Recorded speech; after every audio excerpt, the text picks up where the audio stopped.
I never thought parking my own boat would turn into the strangest moment of my week, but that's exactly how this whole story began. Before I get into it, you should know one thing about the neighborhood I live in. It's quiet. Almost too quiet.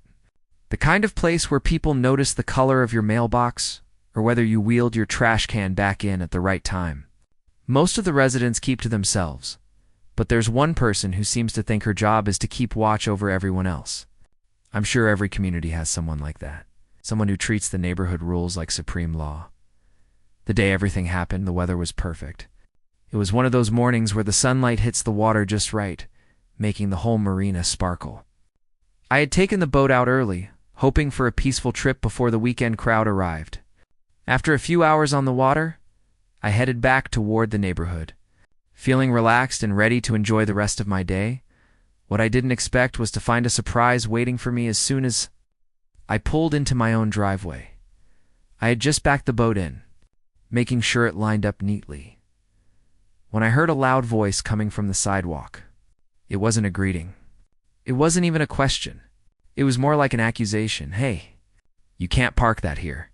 I looked over and saw her, the same neighbor, who always walked around with a clipboard and a frown, as if she had been personally hired to enforce every homeowner rule written since the beginning of time. She stood stiffly at the edge of my driveway, staring at my boat like it was a dangerous creature. I took a breath, reminding myself to stay calm. "It's just for a short time," I said. "I'm only getting it cleaned up before taking it back." She folded her arms. "That's not allowed. Boats aren't permitted in driveways, not even for a minute." Now, I've lived here long enough to know the rules pretty well, and she wasn't exactly wrong. Boats weren't supposed to be parked overnight, but temporary loading or cleaning, that was perfectly fine. I had done it before without any issues. Most neighbors didn't care. Some even came by to ask about fishing conditions or to talk about their own boating plans, but not her. I tried to explain politely. "I'm not leaving it here. Just a quick cleanup and I'll move it." Her eyes narrowed like she was waiting for me to slip up. "Well, I'm calling 911 if you don't move it right now." At first, I honestly thought she was joking. Who calls emergency services over a boat being parked for a short moment? Surely nobody would take that seriously. But then she pulled out her phone, and she actually dialed. I stood there in disbelief. My first instinct was to stop her, to say something, but I held back. What was I going to do? Grab the phone out of her hand? No way. Instead, I just listened as she began talking loudly, as if trying to make sure people across the street could hear every word. "Yes, I need to report a violation," she said dramatically. "There's a boat parked in a driveway." Yes, a large one. She wasn't whispering. She wasn't embarrassed. If anything, she sounded proud. I ran a hand over my face, trying to keep my cool. Part of me wanted to laugh at the absurdity of it. The other part was annoyed that my peaceful day had suddenly turned into a scene, while she continued her call. I stepped around to the back of the boat and started rinsing it off. If she wanted to make a show out of this, I wasn't going to feed into it. I figured the emergency operator would let her know this wasn't an emergency, and that would be the end of it. But she kept going, arguing with whoever was on the other end. I caught bits and pieces, something about rules, something about how people like me were ruining the neighborhood. I didn't take it personally. She said that about anyone who didn't follow her imaginary rulebook. Finally, she hung up, looking irritated. Not at herself, of course, but at the person who probably told her she shouldn't be calling 911 over a parked boat. "They're sending someone to check," she said, almost as if she was proud of it. I raised an eyebrow. "Really?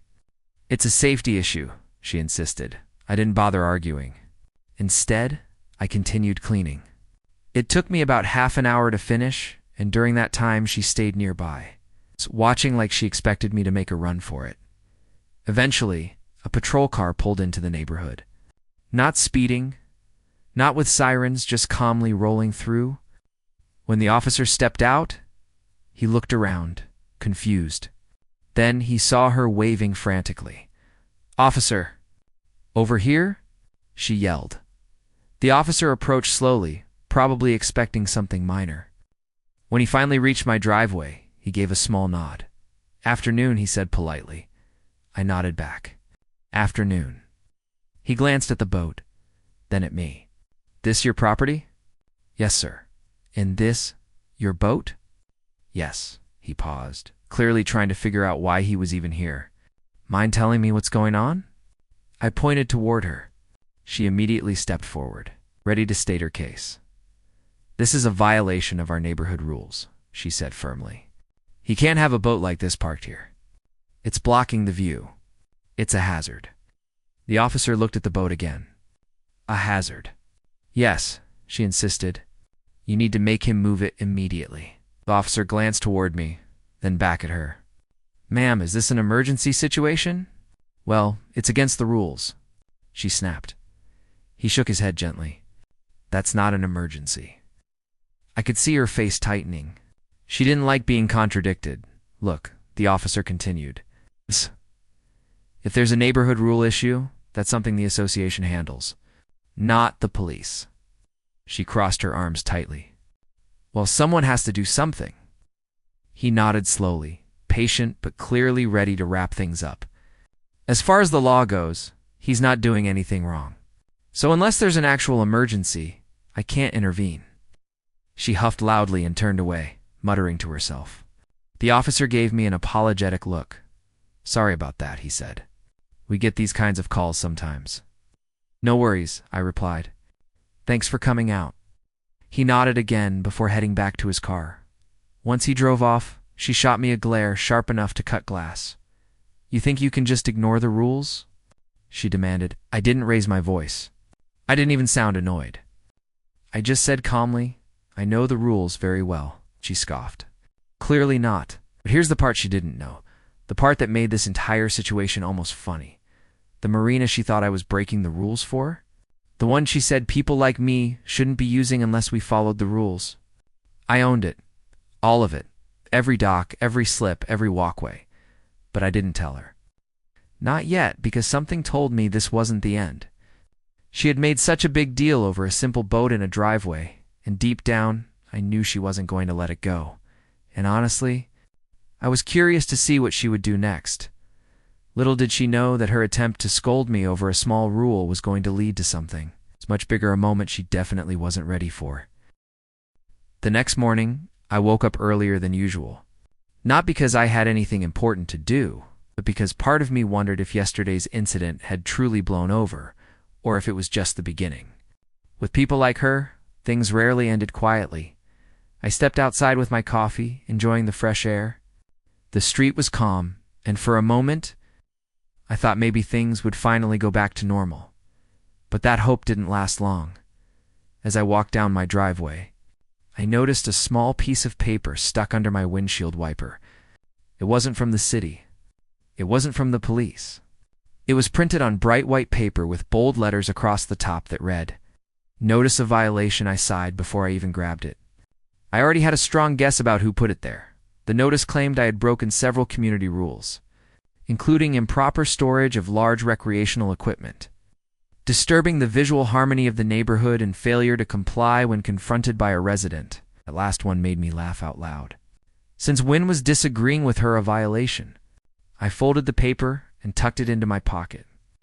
A couple of neighbors walking their dogs gave me sympathetic looks, as if they'd already heard the story. That didn't surprise me. She was the type who could spread news faster than any online forum. I didn't mind. Let people talk. I knew the truth, and I knew I hadn't done anything wrong. Still, I had a strong feeling she wasn't done trying to make trouble. Later that afternoon, I decided to stop by the marina.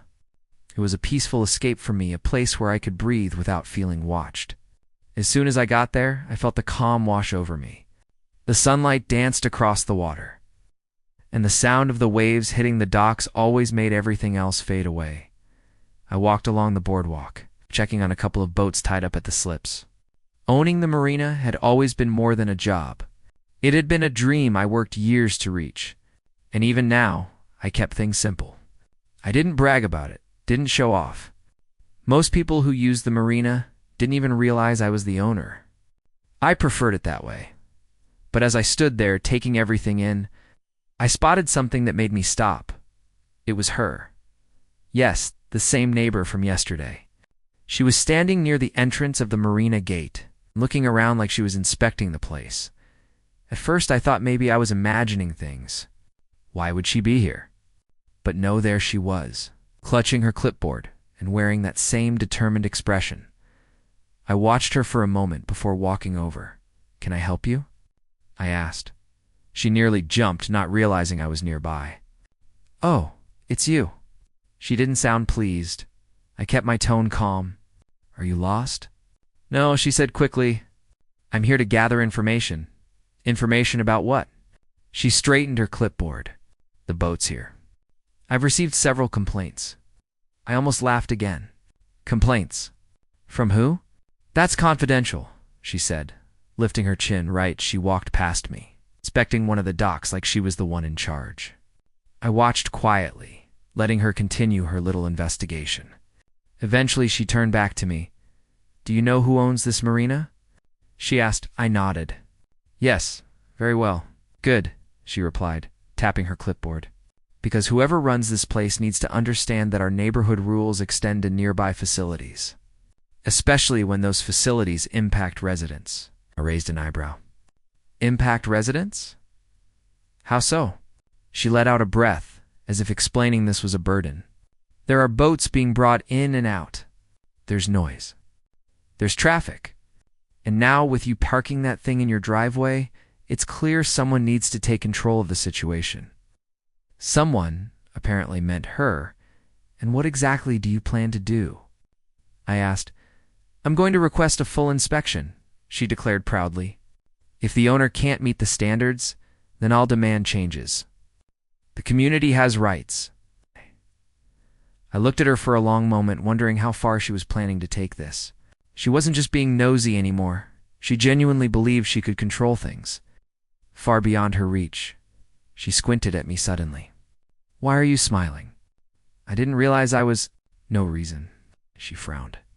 "Well, just be aware I'm taking action." Action?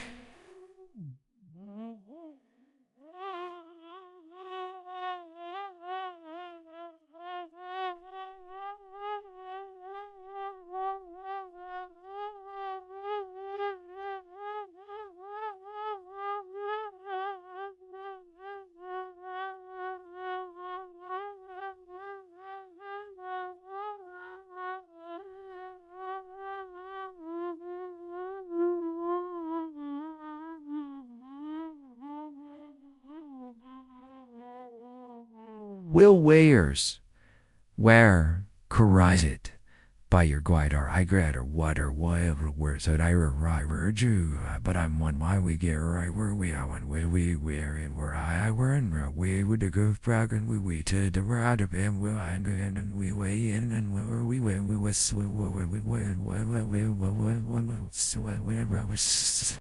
leaving me standing by the water, feeling equal parts surprised and amused. I shook my head. She still had no idea who she was dealing with, but I didn't want to shut her down too early. Part of me was curious, what would she do next? How far would she push this before finally realizing the truth? When I returned home later that day, there was yet another surprise waiting. A flyer had been taped to my front door. Not a neighborhood dumping site. It read in large red letters. Dumping site? Over a boat? I pulled the flyer down and looked around. A few houses down, I spotted her standing in her yard, watching me again. I held up the flyer. "Did you put this here?" She didn't look embarrassed at all. People need to be aware of what's happening.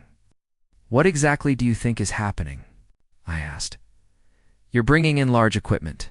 You're disrupting the appearance of the neighborhood. If everyone starts doing this, we'll look like a storage lot." I took a slow breath. "It was parked for half an hour. Doesn't matter," she snapped. "Rules are rules." She walked back inside her house and shut the door hard. For a moment, I just stood there with the flyer in my hand, wondering how someone could get so worked up over something so small. Most neighbors had waved hello earlier. Some even asked how my trip on the water was, but she seemed determined to turn it into a full investigation. The next day, I got an email from the neighborhood association. It was written in a polite tone, but I could tell exactly where it came from. They wanted me to review parking guidelines and avoid unnecessary disturbances. I didn't issue any fines or warnings. They couldn't, because I hadn't broken any rules, but the message was clearly pushed by someone who desperately wanted them to take action. I replied, simply explaining the situation from my side. I attached a copy of the actual rulebook, highlighting the part that allowed temporary parking for loading and cleaning. They thanked me and said the matter was resolved, but I knew she wouldn't be satisfied. Sure enough, the next morning I saw her outside again. Clipboard in hand, phone pressed to her ear, talking loudly. I didn't know who she was calling this time, but she looked even more frustrated than before. Later that afternoon, I headed back to the marina to check on a few things. As I parked my truck, I saw two unfamiliar cars near the entrance, one with a logo from the county inspection office. I shook my head slowly. She actually went through with it. I walked down toward the inspectors. One of them recognized me and gave a friendly wave. "Hey," he said, "we got a call about possible safety issues." "Let me guess," I replied. "Someone with a clipboard." He chuckled. "That would be the one." I didn't cause any scene. I showed them around, answered their questions, and let them inspect whatever they needed. I had nothing to hide. The marina was well kept, safe, and fully compliant. After the inspection was done, one of them handed me a paper confirming everything was in good shape. "No problems here," he said. "We'll file a report saying everything is up to code." "Thanks," I replied. Before leaving, he added, "She seemed very convinced something was wrong." Aside, "She's convinced of a lot of things." When I headed home that evening, I saw her standing on her porch again. She looked eager, like she was expecting some dramatic outcome. "Well," she demanded as soon as I stepped out of my truck, "did they shut it down?" I shook my head. "Everything's fine." Her expression fell. "That can't be right." "It is." She huffed. "I'll request another inspection." I raised an eyebrow. "You can do whatever you want." But at this point, I knew something had to give. She was pushing this further and further, completely unaware of how unnecessary it all was. I didn't want to embarrass her, but she was forcing my hand. "Why are you doing this?"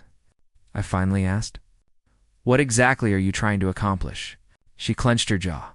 "I'm trying to protect the neighborhood. People like you think the rules don't apply. If I don't step in, who will?" "Maybe," I said slowly, "you should get all the facts first." "I have the facts," she insisted. "You're causing disruptions." I held her gaze. "You're missing the biggest fact of all," she frowned. "And what's that?" I didn't tell her not yet, because I wanted her to understand something first. Actions have consequences, even small ones. So instead of explaining, I simply said, "You'll find out soon." She didn't like that answer. Not one bit. And that's when the situation took a turn I didn't expect. The next day, early in the morning, I got a call from my dock manager over at the marina. "You're not going to believe this," said he. Explained that someone, not a customer, not an employee, was standing at the marina gate demanding entry. They claimed they were there to do an independent inspection. I already knew who it was. It was her, and that meant things were about to get even more interesting. But that part of the story comes next. When my dock manager called that morning, I already had a feeling who was causing the commotion. His voice carried a mix of confusion and frustration as he explained that someone was outside the marina gate demanding to be let in. They weren't a customer, they weren't scheduled for anything, and they weren't an inspector from any agency.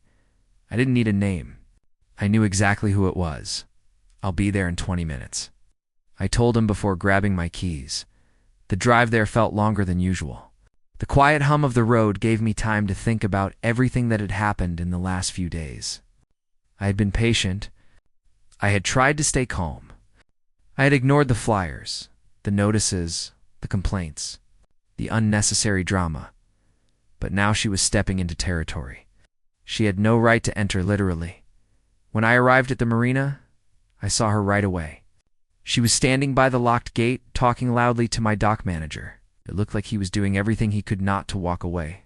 She had her clipboard in one hand and her phone in the other, as if she was preparing to call every number in her contacts.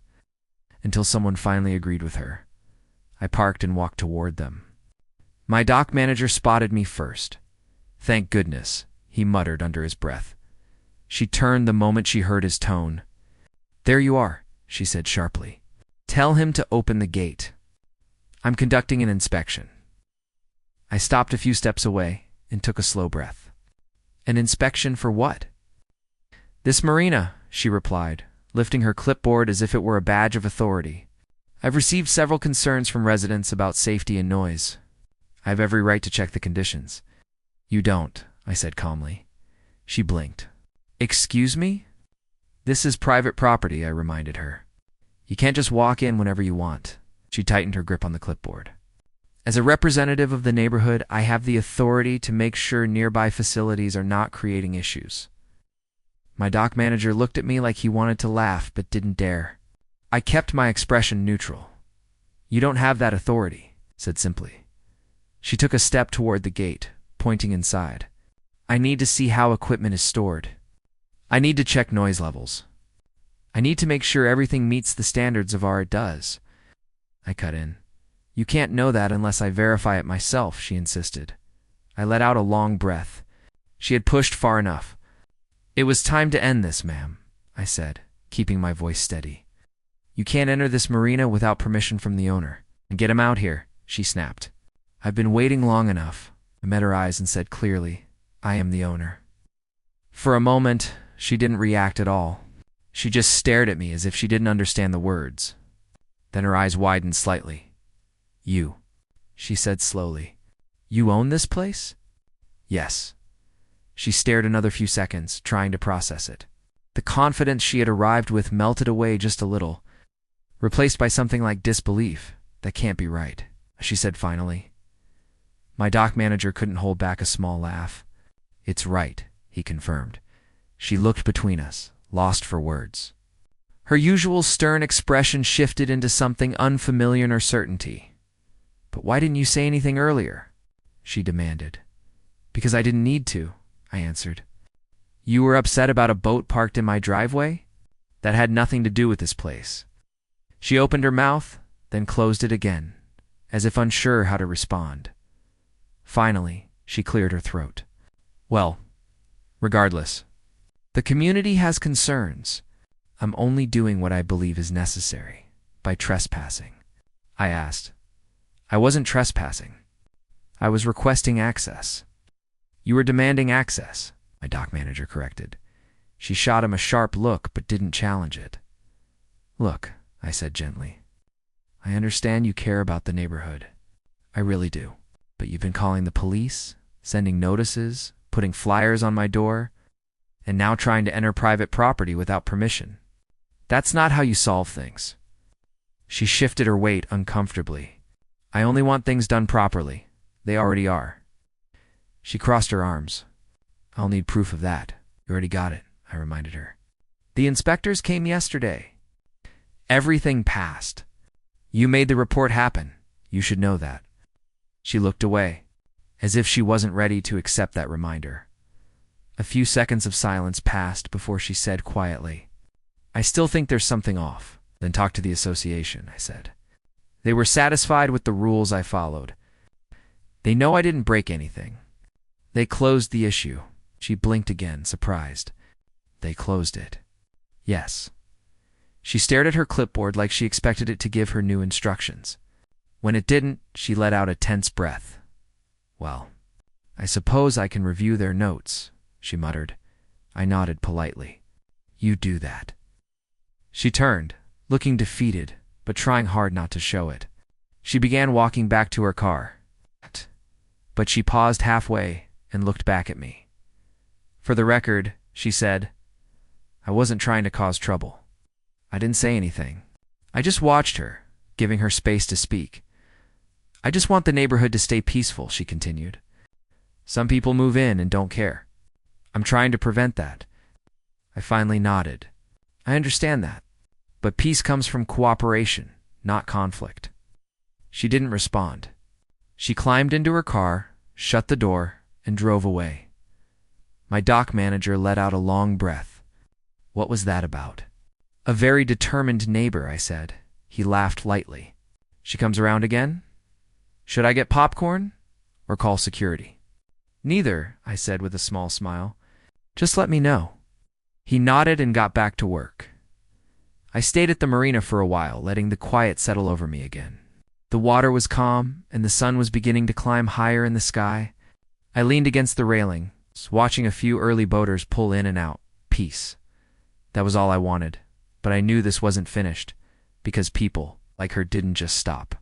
Not because they were mean, because they were convinced they were the only ones who truly cared, and I had a feeling she wasn't done caring, especially about me.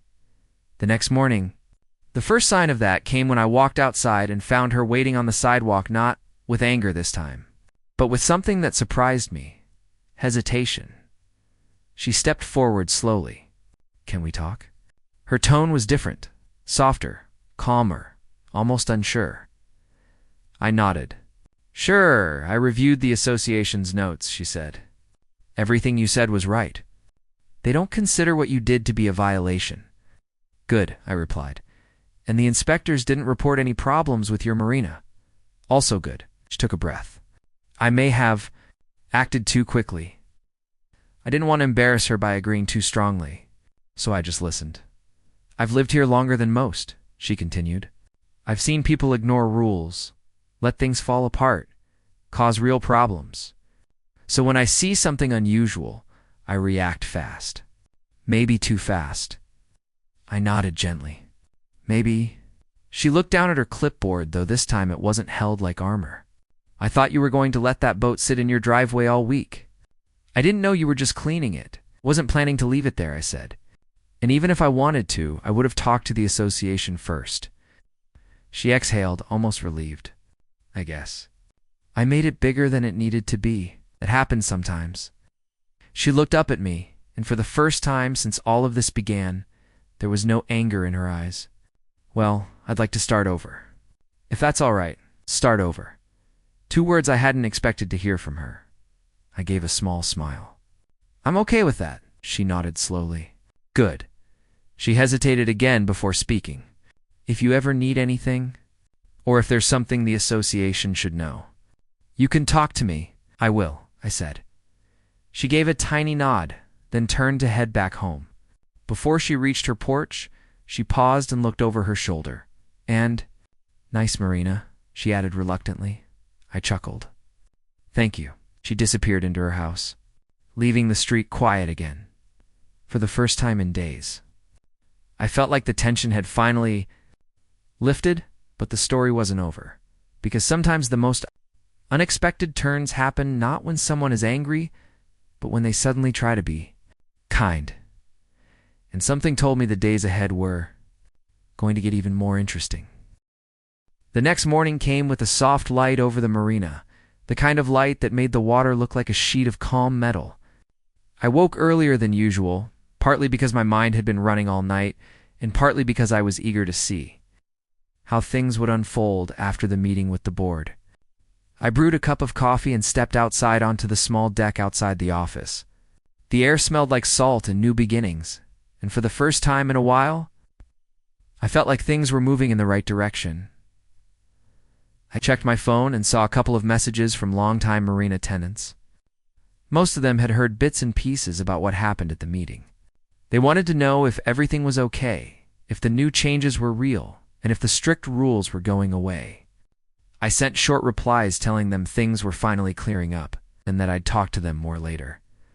I finished my coffee and made my way down the docks. People were already moving around, some checking on their boats, some cleaning decks, others just enjoying the early quiet. I liked mornings like that. It made the place feel alive in a simple, steady way.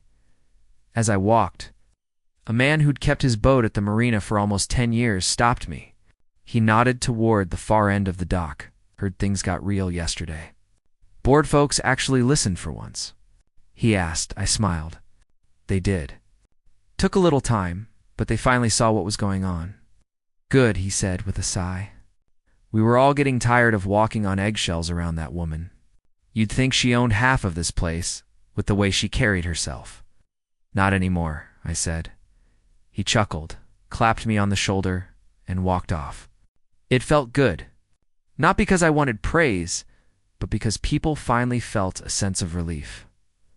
A few minutes later, I spotted the new board chair walking toward me. He seemed more relaxed than the day before. "Morning," he said. "Morning. Everything all right?" "Yeah," he said with a laugh. "Better than all right." "We had an emergency follow-up call last night after reviewing some of the complaints and documents you provided. Turns out she filed almost 50 reports this year alone. Most of them were nothing. A waste of time for everyone involved."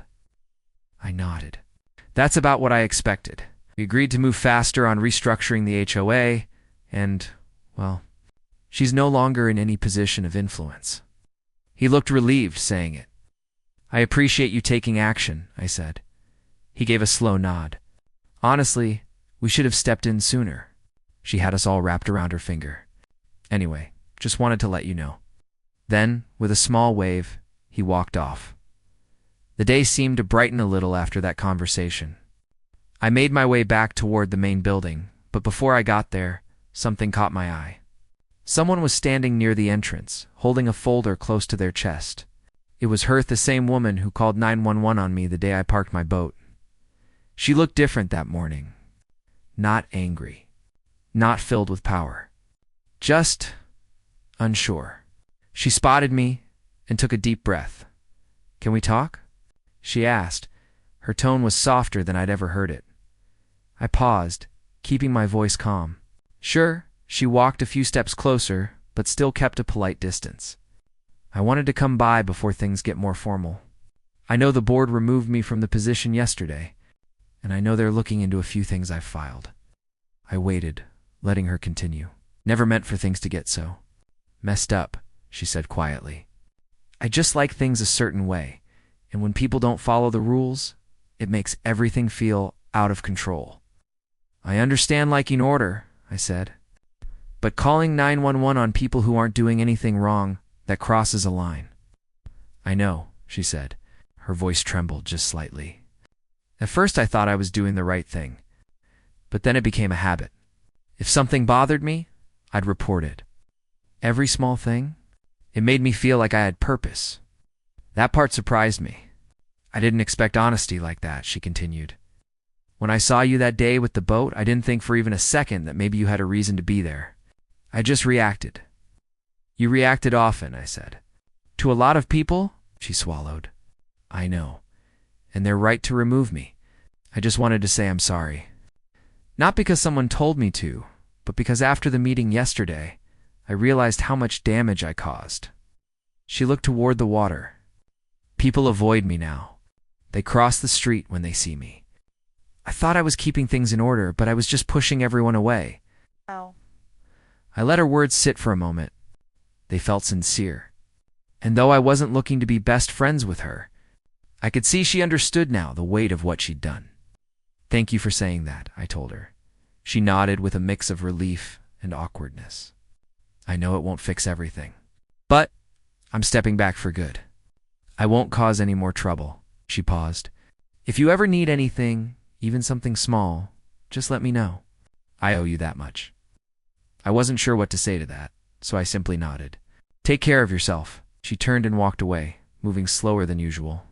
Almost like someone took a heavy bag off her shoulders but left her unsure of how to walk without it. After she left, I headed into the office. The place was quiet, and the stillness made me think about everything that had happened over the past few days. I had gone from being treated like some sort of troublemaker to having the entire board finally understanding the real issue. Even more surprising was seeing her face the consequences and offer a genuine apology. I sat down at my desk and looked out at the marina. Boats rocked gently, ropes tapped against metal cleats, and seagulls called out from somewhere above. It was peaceful again, the way it should always be. Around noon, a few people stopped by to talk, mostly checking in or sharing a story about how they once had a run-in with her. Some of the stories were so ridiculous we ended up laughing. But mixed with the laughter was something deeper, a sense of relief that things were changing. By late afternoon, I finally had a moment to breathe. I wandered toward the edge of the marina where the sunlight reflected off the water in small bursts. I thought about everything I had worked for, everything I owned there. and everything I wanted the place to be. For a long time, the marina meant more to me than just a business. It was a part of my life, something I hoped would grow and continue long after I was gone. And now, finally, it felt like things were moving back toward that vision.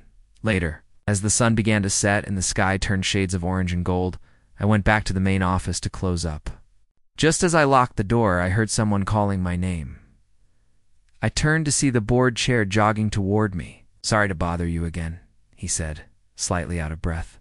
"I forgot to mention something earlier. What's up?" "We had one more vote today, a unanimous one. We want you to be part of the advisory group from now on. It's not formal or heavy, just a way for us to understand the marina better and make decisions that actually help people." I blinked, surprised. "Me? Who better?" he said with a shrug. "You're fair, you're reasonable, and you actually talk to people. The way things unfolded this week showed us we need that." I thought about it for a second and then nodded. "Yeah, I'd like that." Smiled, shook my hand, and headed off. I watched him walk away, feeling a slow warmth fill my chest. Not pride, just a quiet sense of something finally being right. I walked down the dock one last time before going home. The calm water, the soft wind, the faint sound of ropes and sails, it all mixed with a peaceful feeling I hadn't experienced in a while. The chaos was over. The tension had lifted, and the marina felt like mine again, not just on paper, but in spirit, and for the first time in a long time. I went home with a light heart, knowing tomorrow would be a good day. Not another battle. Even though the road to fixing things wasn't complete, it was finally heading in the right direction, and that was more than enough for now. The next day began with a quiet stillness that felt almost unreal after everything that had happened. I woke up before the sun rose, the sky still a pale blue-gray. For a moment, I just sat on the edge of my bed and listened. No buzzing phone, no urgent messages, no worries about what surprise the HOA might spring on me. It was strange, but in a good way. I made myself a simple breakfast, took my time getting ready, and headed out toward the marina. The early morning air had that crispness that only comes after a calm night. As I walked down the path, I noticed how peaceful everything looked. The water barely moved, the boats remained steady, and the whole place felt like it had taken a deep breath after days of tension. When I reached the main dock, a few familiar faces were already there. They waved at me, smiling in a way that felt more genuine than usual. Maybe it was because things were settling down, or maybe it was because they finally felt heard. Either way, it felt good. A tall man who kept an older fishing boat at the far end of the dock walked up to me. "Morning," he said. "Heard you're working with the board now?" "Something like that," I replied. "Good. It's about time they had someone who knows what's going on down here." I chuckled. "We'll see how it goes." "Nah," he said, shaking his head. "You're the right one for it." Then he nodded once and headed off to his boat. By mid-morning, I found myself sitting in the small office overlooking the marina. Sunlight came in through the windows and warmed the wooden counter. Papers were neatly stacked where I'd left them yesterday, and for once everything felt organized. As I went through some forms, the door opened and the board chair stepped in. He greeted me with a friendly wave. "I won't take much of your time," he said. "Just wanted to update you on a few things." I set the forms aside. "Sure. What's going on?" "We've agreed to simplify some rules. Nothing drastic, but enough to take the unnecessary pressure off residents." He leaned on the counter. "We realized we weren't really listening before. You helped us see that." "Glad to hear it," I said. He hesitated, then added, "And about her. We're handling the situation carefully. She won't be making any decisions anymore, but we've also offered her a chance to attend a guidance session. She's taking it." That surprised me. "That's good." "Yeah. We figured it was better to help her step back in a healthy way than just push her out and make things worse." I nodded, appreciating the approach. It felt balanced and fair. After he left, I returned to my paperwork, but my mind drifted. The marina had always been important to me, but now, more than ever, it felt like something worth protecting, not just managing. Not because it was mine, but because the people who kept their boats there trusted me even when they didn't know the whole story. Around noon, I decided to take a walk around the docks again. The sun was higher now, warm enough to bring out a few more people. Some were cleaning their boats, others chatting with neighbors, and a few were simply sitting back enjoying the day as I strolled. I noticed a couple struggling with a large box near their boat. It looked heavy, and they seemed unsure about how to angle it without scraping the side. "Need a hand?" I asked. They both turned and smiled gratefully. "If you don't mind," the woman said.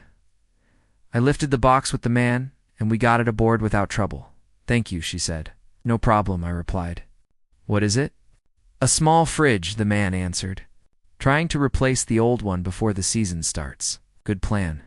The old ones usually go when you least expect it." We laughed lightly before I continued walking. Moments like that reminded me why I loved the marina. It wasn't about the boats or the water, it was about the community that formed around them. When I reached the far end of the dock, I looked out over the open water. Small waves shimmered under the sunlight, and a gentle breeze brushed past me.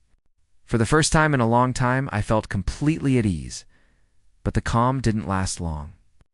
As I turned back toward the docks, I noticed the board chair hurrying toward me again, only this time he looked a little worried. "Everything all right?" I asked Yowell mostly. "There's something we didn't expect." My eyebrows lifted. "What happened?" "A few residents are upset about changes. They think we're giving too much freedom now. They don't like the idea of loosening rules." I took a slow breath. I had seen this coming. Whenever things change, even for the better, someone always gets uneasy. "Kay," I said. "Who's upset?" "A small group. They want to talk to you. They're in the meeting room." I nodded and followed him toward the building. When we stepped inside, 4 residents stood waiting. They weren't angry, but they seemed tense. The oldest one stepped forward. "We've kept this place in order for years," he said. "We don't want things to fall apart." "Nothing is falling apart," I said calmly. "Relaxing rules usually leads to trouble," another resident added. "We've seen it happen before." I took a moment to think before responding. "I understand your concerns, but we're not removing structure, we're removing unnecessary stress.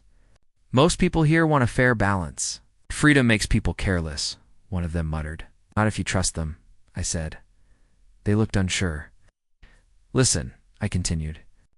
"Everyone here cares about the marina. No one wants chaos. We're just trying to make things simpler and more welcoming. People shouldn't feel like they're being watched every time they step outside." Now one of them sighed softly. "So you're saying things will still be in order?" "Yes," I said. "We're keeping important rules. We're just getting rid of the ones that cause problems without solving anything." The group exchanged glances. After a long moment, the oldest man nodded. "All right," he said. "We'll give it a chance, that's all I ask." They thanked me quietly and left the room. The board chair looked relieved. "You handled that well," he said. "It just needed reassurance. Change isn't easy for everyone." The rest of the afternoon passed without any surprises. I finished the paperwork, walked the docks one more time, talked to a few residents, and made sure everything was running smoothly by early evening. I found myself sitting on a bench near the water. The sky turned soft shades of pink and purple, and the marina lights flickered on one by one. A couple of families walked by, children laughing as they pointed at passing birds. The sound blended with the gentle rhythm of the water. I leaned back and took in the scene. It was peaceful again, and I realized something important. This place wasn't just a marina. It was a small world of its own. A world where people built memories, made friends, and found moments of calm.